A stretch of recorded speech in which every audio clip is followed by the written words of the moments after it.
আমি আল্লাহ রাব্বুল আলামিন এই দোয়া কবুল করব না। তার মানে আব্দুল্লাহ বিন উবাই ছিল কি একজন মুনাফিক। মুনাফিকের দোয়া আমি আল্লাহ কবুল। এরপর নবী করিম সাল্লাল্লাহু আলাইহি ওয়াসাল্লামকে আল্লাহ এই নির্দেশ দিলেন যে মুনাফিকের জন্য কোনো দোয়া নাই।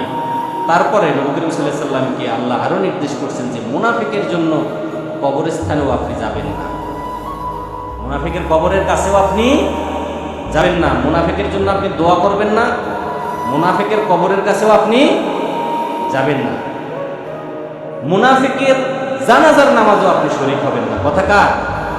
আল্লাহ।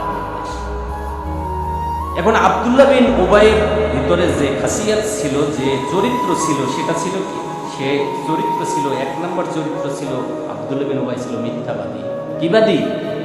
মিথ্যাবাদী। সামনে তিনি কথা বলতেন, রাসূল করিম সাল্লাল্লাহু আলাইহি ওয়াসাল্লামের সাথে যখন কথা বলতেন, সাহাবীদের সাথে যখন কথা বলতেন, তখন বলতেন যে আমি তো আপনাদের সাথে আছি, আমি ইসলামের সাথে আছি, আমি আপনার মুমিনদের পক্ষে আছি, সাহাবীদের পক্ষে আছি। কিন্তু ভিতরে ভিতরে তিনি কি করতেন? ক্ষতি করতেন, মুনাফিকি করতেন। এ কথা আল্লাহ রাব্বুল